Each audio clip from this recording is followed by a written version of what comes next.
네, 돈이 되는 뉴스 이어갑니다. 한국투자증권 이프랜드예요. 김민진 차장과 함께합니다. 안녕하세요. 안녕하세요. 네. 자, 첫 번째 수소 이야기를 좀 해보겠습니다. 어제 오후에 정부 일정이 좀 수소 관련해서 나왔고 여러 가지 정부가 뒷받침을 해주겠다. 수소 경제 육성을 위해서 팔을 걷어붙이겠다. 이런 이야기가 나오면서 오늘 주가 반응도 있습니다. 추진 전략이 나와 있는데 청정 수소 생산 기술 국산화, 두 번째 수소 저장 운송 기술 고도화, 세 번째 수소 활용 기술 1위 공고화입니다. 다음 보겠습니다. 이제 뭐 수소차 돌아다니려면 당연히 충전소 인프라가 필요하기 때문에 이걸 확대해야 되는 과제도 남아 있고요. BMW, 폭스바겐도 수소차 시장에 뛰어든다는 이야기. 어떤 관점으로 봐야 될까요? 예, 우선 이제 분명히 저희가 좀 눈여겨봐야 될 부분은 수소라는 경제 자체가 우리가 기대했었던 것보다는 속도가 이제 늦다라는 부분이에요. 특히 이제 뭐 2019년도, 20년도 전반적으로 친환경 쪽에 대한 차량의 기대감들이 좀 확대될 때, 뭐 IPO를 통한 일진아이솔루스라든지 이러한 기업들의 IPO, 그리고 현대차, 기아에 대한 전반적인 수소차의 전략, 이러한 부분들이 기대감으로 좀 작용을 하면서 전반적으로 수소 경제가 좋아질 것으로 예상을 했었지만은 법적 지원이라든지 이러한 부분들에 대한 기대 요인들이 조금은 뒤로 늦춰지면서 전반적으로 아쉬움을 많이 남겼었던 대표적인 섹터군이라고 볼 수 있을 것 같습니다. 하지만 저희가 뭐 내용을 살펴봤듯이 오늘 아침 이제 국무총리 주재 그리고 산업통상자원부에서 수소 쪽에 대한 로드맵 발표를 다시 한번 진행을 했고요.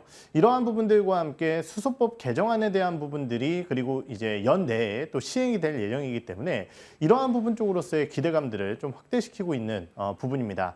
다만 이제 우리가 눈여겨봐야 될 부분은 예전에 이제 수소 경제라고 한다면은 결국은 이제 가장 B2C 쪽과 맞닿아 있는 수소차에 대한 전반적인 기대 요인과 이에 따른 시장에 대한 성장 부분을 예상을 했다라고 한다면은 다양한 친환경 차들의 특히 이제 뭐 하이브리드라든지 아니면은 배터리라든지 BEV라든지 이런 쪽들이 있겠지만은 결국은 이제 시장의 패러다임 자체는 전기차가 공고히 하는 것이 맞다라고 생각을 합니다. 그렇기 때문에 우리가 이제 일반적인 승용차 기준으로서의 과거와 같은 수소차에 대한 성장을 기대하기보다는 상용차라고 일컬어지는 트럭이라든지 아니면은 버스 이런 쪽의 상용차 쪽에 대한 성장 기대감을 가져가 볼 수 있을 것 같고 오히려 이제 정책적인 그리고 법적인 지원이라는 측면에서 봤을 때는 승용차보다 상용차가 훨씬 더 좋을 수가 있습니다.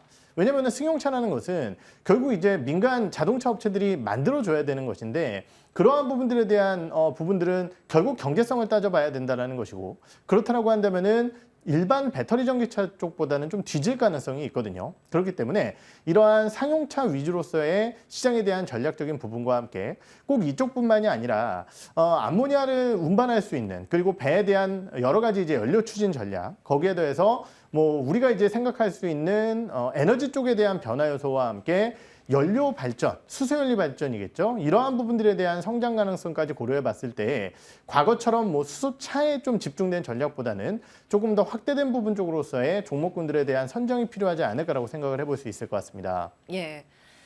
수소 에너지로 이제 덩치를 키운 쪽을 봐야 된다는 말씀이신데 수소 에너지라고 하면 어떤 것들이 여기에 해당이 될까요? 사실 이제 지금 대형 기업 중에서 예. 수소 밸류 체인을 잘 가져가고 있는 기업이라고 한다면은 현대차 그룹?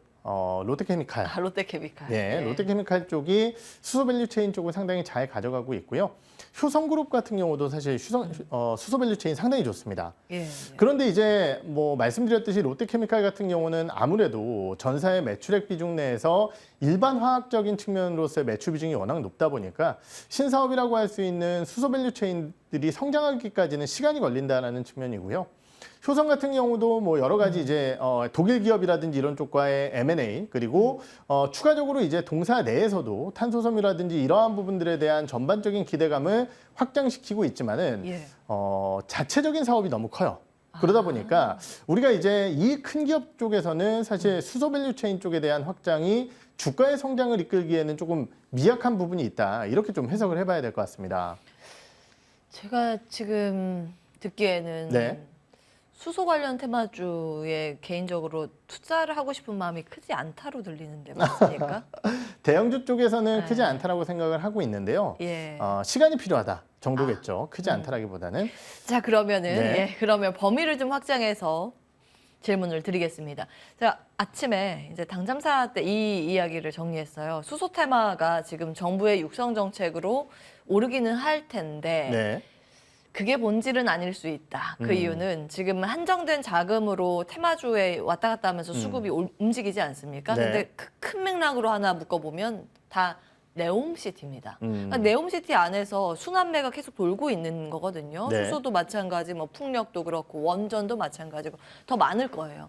그런 관점에서 본다면 트레이딩 관점의 네옴시티에 대한 매력은 어떠신지? 사실 이제 네옴시티 관련주들은 뭐 저는 이제 한번 분석을 좀 예전에 예. 자체적으로 이제 저희 쪽에서는 해봤지만은 어.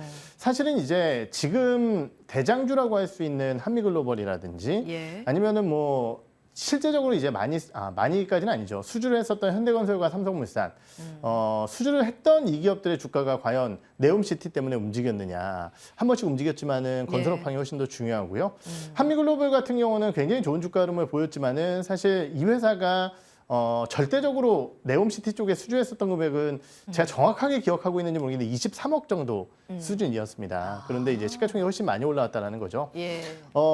네옴시티 쪽에 꼭 묻어갈 필요는 없다라고 물론 이제 뉴스 모멘텀이 그 어느 때보다 중요한 시장이 또 되어가고 있는 상황이기 때문에 예. 관련 상황을 무시할 수는 없겠지만은 제가 수소 관련주들을 다 무시하자라는 게 아니라요. 말씀드렸듯이 대형주들 같은 경우는 시간이 걸린다는 것이고요. 여러 가지 종합적인 정책 요소들로 살펴봤을 때 내년도에 기대감을 가질 수 있는 수소 관련주는 분명히 있습니다. 예. 그래서 그런 쪽에 좀 포커스를 맞추는 전략이 중요하지 않을까라고 판단하고 있습니다. 수소 관련 토픽을 하나 종목을 주시면 좋을 것 같고 네. 이제 네옴시티 관련해서는 제가 뭐 이 펀더멘탈로 접근하자라고 질문 드린 건 아니죠. 당연히 이제 모멘텀 플레이가 나오고 있기 때문에 네옴시티 안에서 그래도 좀 트레이딩 정도 해볼 만한 섹터를 꼽아주신다면 이렇게 두 개로 나눠서 질문 드릴게요. 네, 우선 첫 번째 이제 수소 관련 쪽에서는 저는 두산퓨얼셀이라는 기업을 계속적으로 살펴보고 있습니다. 왜냐면 전지 쪽이죠? 그렇죠. 스택? 예. 수소 발전 그리고 이에 따른 연료전지 이런 것들을 이제 하는 기업인데요. 결국 이제 해당 기업을 보고 있는 이유는 뭐냐면은 우리나라 같은 경우는 뭐 이번에 알리시 가격에 대한 상승 저희가 며칠 전에 분석을 했지만은 결국은 이제 친환경 에너지 쪽에 대한 전반적인 공급이 늘어나야 될 시점입니다. 그러면은 다양한 부분 쪽에서 정책적인 지원이 나올 가능성이 있다라는 거고 이러한 부분들에 맞춰서 수소 발전 쪽에 대한 의무 비율 같은 경우도 연말에 정해질 가능성이 있습니다. 물론 지금 시장에서는 해당 비율 자체가 상당히 보수적일 것이라고 예상을 하고 있지만은 예. 최근 나타나고 있는 수소 쪽에 대한 정부의 상황을 좀 살펴보게 되면은 예상보다 좀 괜찮을 수 있다라는 내용들이 기대가 되는 부분이고요. 예. 두산 퓨얼셀에 집중하고 있는 이유는 뭐냐면은 지금 이제 중국 같은 경우도 수소 연료 발전 쪽에 대한 기대감을 좀 가져가고 있는데 상반기에 일부 초도 물량에 대한 납품이 있었습니다. 어느 정도 이제 테스트 이후에 대규모 납품에 대한 기대감들을 좀 가져갈 수 있을 것 같은데요. 실제적으로 이러한 부분들이 중국 쪽에서 수주가 나타나게 된다라고 한다면은 중국뿐만이 아니라 중동이라든지 아니면은 유럽권과 같은 국가들에게 동사에 대한 수출이 늘어날 수 있다라는 측면에서 봤을 때 지금의 실적은 좀 아쉽지만은 앞으로의 실적 기대감을 좀 가져갈 수 있는 기업이라고 말씀을 드리겠고요. 네. 네옴시티 같은 경우는 사실 제가 항상 테마적인 측면에서 말씀을 드릴 때는 대장주 봐야 된다 이런 말씀을 많이 드리죠. 많이 지금 뛴 그렇죠. 종목들이요. 대장주 빠지면 어차피 다 같이 빠진다 이런 말씀을 드렸기 때문에 한미글로벌과 히림이라든지 이런 기업들이 사실은 관련 이슈로 좀 주가가 예. 움직이고 있는 기업이기 때문에 관련주들을 봐야겠지만은 저는 조금 더 확장을 시키게 된다라고 한다면은요. 친환경 에너지 쪽에 기대감들이 좀 나타나고 있고 그러한 부분 쪽에서 사우디 쪽에 또 어느 정도의 관련 경험을 좀 보유하고 있는 원전 관련주들도 일부 관심도가 좀 생길 수 있지 않을까 이렇게 생각을 하고 있습니다. 다만 이제 원전 관련주들은 여러 차례 말씀드렸지만 이것이 빠르게 이익으로 들어오지는 않을 거기 때문에 그쵸, 뉴스 그쵸. 모멘텀에 좀 집중을 하시는 것이 좋으실 것 같습니다. 테마주 어떤 거 보세요? 원전에서는. 예, 우선 원전 쪽에서는 그러니까 테마 대장주는 뭐 잘 아시다시피 한미글로벌이 뭐 대장이니까요. 원전. 예, 원전 쪽에서는 예. 저는 두산에너빌리티 계속 보고 있습니다. 알겠습니다. 이제 종목이 궁금했습니다. 근데 제가 궁금해한 부분을 다 말씀을 주셨어요. 아마 투자 힌트로 이제 입맛에 따라서 가공해서 다시 살펴보시면 좋을 것 같습니다. 예, 두루두루 여러 가지 이야기를 해봤고 수소의 대장주로는 두산 퓨얼셀 요거는 이제 명확하게 주셨어요. 다음 보겠습니다. 쿠팡인데 이게 만년적자 기업 아닙니까? 네. 그런데 오늘 미증시 마치고 우리 시장 개장 직전에 요 소식이 반가운 소식이 전해졌습니다. 3분기 이익이 드디어 흑자가 났습니다. 1,037억 원. 로켓 배송 도입 후에 첫 분기 흑자라는 데 의미를 둘 수 있지 않을까 싶습니다. 다음 보시죠. 아주 호기롭게 미국 증시에 상장을 했는데 그 이후로 수익률도 처참했고 그렇죠. 예, 발표된 실적의 평가도 혹평이 이어졌었는데 드디어 이제 플러스 전환이 됐다라는 점 눈에 띕니다. 이거 어떻게 해석하고 계세요? 네, 우선 조금 걱정은 했었었죠. 물론 그쵸, 이제 예. 우리나라에 사업을 하고 있는 기업이지만은 글로벌 이커머스 관련 대표 주자라고 할 수 있는 아마존이라든지 아니면 알리바바 쪽에 대한 주가 퍼포먼스가 굉장히 처참한 상황이었기 때문에 쿠팡 같은 경우도 실적 발표 이후에 이거 뭐 트집 잡히는 거 아닐까 이렇게 예. 생각을 해볼 수 있었던 것 같고요. 거기에 더해서 또 하나 이제 살펴봐야 될 부분은 우리나라의 온라인 쪽 커머스에 대한 침투율은 워낙 높습니다. 다른 뭐 미국이라든지 이런 국가들 비교할 수 없을 정도로 우리나라가 높거든요. 이 얘기는 반대로 얘기하면은 온라인 커머스 쪽에 대한 성장이 조금은 둔화될 수 있다는 부분이에요. 그러니까 성장을 못한다라는 얘기가 아니라 예. 지금까지 다른 국가들 대비해서 이 이커머스라는 부분 쪽으로서의 성장이 그 어느 국가보다 탁월했기 때문에 예. 그 속도 자체가 둔화될 수 있다라는 우려감도 분명히 있었다라는 거죠. 하지만 쿠팡 같은 경우는 최근 구독료 인상이라든지 이러한 부분들을 통해서 내실 경영 그리고 수익성 위주의 경영에 대한 관심을 직접적으로 표명을 했었고 그러한 부분들에 따라 이번 분기 실적 발표에서 글로벌 IB들 좋게 예상을 했었지만은 그 예상치를 상회한 흑자 전환을 만들어냈다는 측면에서 굉장히 의미를 둬야 될 것 같습니다. 뭐 사실 이제 종목으로 봤을 때는 당연히 이제 뭐 쿠팡 얘기밖에 할 게 없겠죠. 그런데 이제 저희가 포커스를 맞춰야 될 부분은 뭐냐면은요. 쿠팡의 영향력이 더욱더 확대될 가능성과 다른 온라인 커머스 관련 기업들의 밸류에이션이 좀 약화될 수 있다라는 점. 그래서 저는 이쪽 뉴스에서는 쿠팡에 대한 긍정적인 요인은 뭐 실적에서 다 확인을 하셨겠지만은 다른 이커머스 관련 기업들에 대한 약간의 조심성이 필요하지 않을까 이렇게 생각을 하고 있습니다. 자, 이것이 또 의미하는 바가 무엇인가? 예, 그걸 또 따져봐야 할 것 같은데요. 뭐 직접적으로 물류 테마가 오늘 시세 장 초반에 냈습니다만 네. 사실 쿠팡 관련 테마주뿐만이 아니라 저는 이제 그 산업이 턴어라운드하는 네. 그런 쪽을 찾아봐야 한다라는 관점에서 어떤 네. 것을 주목할 수 있을까 좀 추가적으로 체크해 주신다면. 예, 최근 유통산업의 실적 전반을 좀 살펴보게 되면은요. 예. 온라인 쪽에 대한 전반적인 투자를 많이 줄이는 그러한 모습들이 나타나고 있고요. 온라인 쪽에 대한 내실 경영을 하겠다라는 부분을 집중을 하고 있습니다. 실제적으로 이번 GS 리테일 같은 기업들에 대한 실적 그리고 롯데쇼핑 같은 경우도 롯데온에 대한 전반적인 비용 축소까지보다 조금 더 내실 경영을 다지겠다는 이슈들이 많았었고요. GS 리테일 같은 경우도 마찬가지입니다. 그러면은 이 얘기를 이제 반대로 해석을 해보면은요. 많은 온라인 커머스 관련 기업들이 쿠팡과 네이버 쇼핑을 잡기 위해서 어마어마한 투자를 했다는 거죠. 예. 그리고 이 M&A도 많이 했고요.